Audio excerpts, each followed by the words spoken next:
Welcome to The Explainer. Okay, let's dive right into this. I want you to think of a country's government like a massive household. Now, just like your own household, it has a budget. It's got to pay the bills, fix the roof, keep everyone safe, and, maybe even save up for a brand new project. But unlike a normal household where people go to work to earn a paycheck, a government's primary paycheck comes directly from its citizens. So today, we're breaking down the anatomy of a nation's piggy bank, looking specifically at the fascinating framework of taxation in Nepal. To really set the stage here, we have to talk about Benjamin Franklin.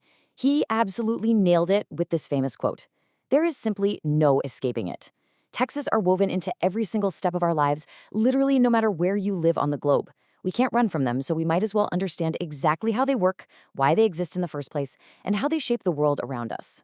So, here's our roadmap for the explainer today. First, the purpose of taxation. Second, direct and indirect taxes. Third, principles of fair taxation. Fourth, Nepal's Income Tax Act. And finally, navigating your tax identity.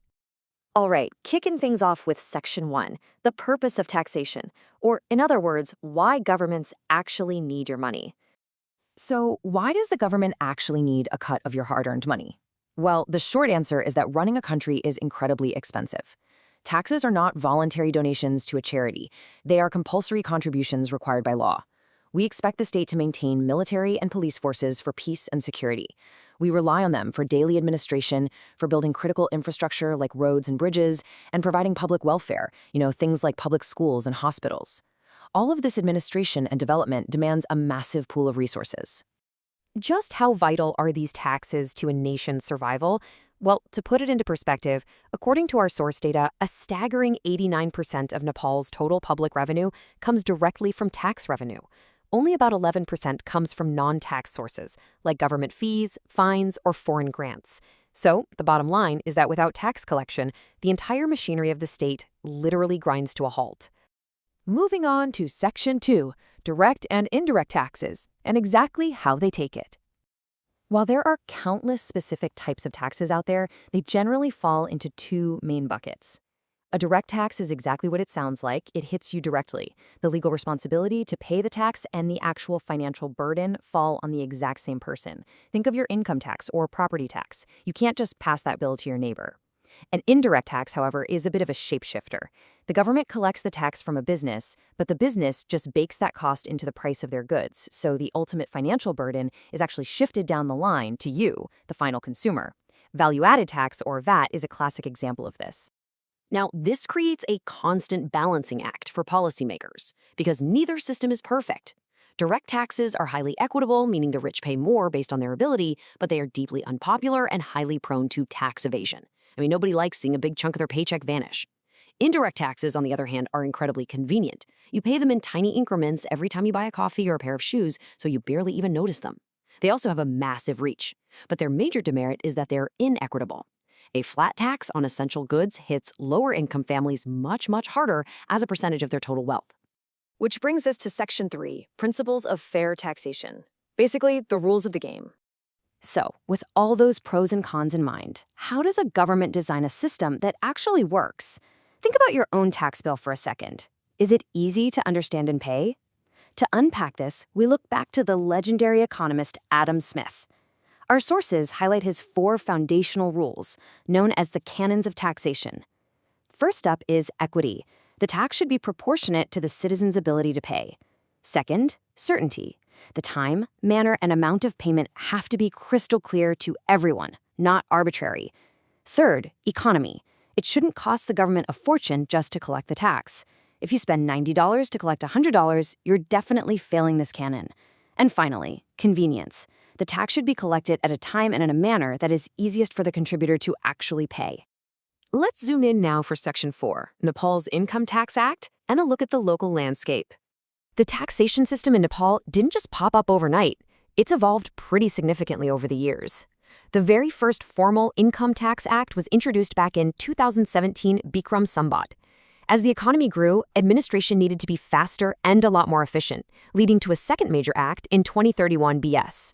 Finally, to integrate with global standards, broaden the tax base, and make the whole system more taxpayer-friendly, the current, highly comprehensive Income Tax Act of 2058 was implemented. Now, under that 2058 Act, the government doesn't just look at all your money in one big pile. Instead, it carefully categorizes your earnings into four distinct heads or sources of income.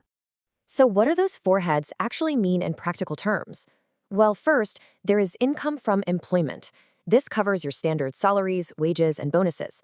Second is income from business. This captures the profits generated from any trade, profession, or industrial activity. Third is income from investment.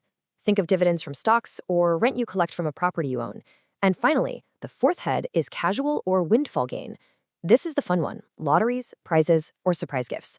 But a quick heads up, our sources note that in Nepal, these windfall gains are generally subject to a hefty 25% withholding tax right off the top.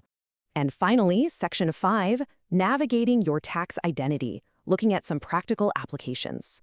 How do these national laws translate into reality when it's time for you or your business to settle up with the government? The very first practical hurdle is figuring out exactly when you made your money. Nepal's tax law recognizes two different accounting methods. Cash basis accounting is super straightforward. You only record income or expenses when physical cash actually changes hands. This is what most everyday individuals use. Accrual basis accounting is a bit different. You record income the moment you earn the right to it, and you record expenses the moment you are obligated to pay, regardless of when the cash actually hits your bank account. Under the Act, formal companies are legally required to use this accrual method. So the big question is, how does the government keep track of all these individuals, all these companies, and their preferred accounting methods? Enter the PAN. The permanent account number is a unique 9-digit identification number issued by Nepal's Inland Revenue Department. You can think of the PAN as your ultimate digital fingerprint within the financial ecosystem. It completely connects you, your transactions, and your entire tax history directly to the central government database. Thankfully, keeping right in line with Adam Smith's canon of convenience, obtaining this crucial number is actually a highly structured process today. You start by just accessing the Inland Revenue Department's taxpayer portal online. You fill out your digital registration form, print out the submission document, and bring it, along with your verification photos and citizenship documents, straight to your local IRD office. It's an essential process designed to curb revenue leakage and really formalize the whole economy. We've covered a massive amount of ground today, all the way from the high-level philosophy of why governments need funds down to the 9 digits of a Nepalese PAN card. I want to leave you with a thought to ponder as we wrap up. Look back at Adam Smith's 4 rules: equity, certainty, economy, and convenience. When you look at your own daily tax experience, which of these historical principles do you feel the system is actually getting right? Thanks for joining me on this explainer, and keep asking those big questions.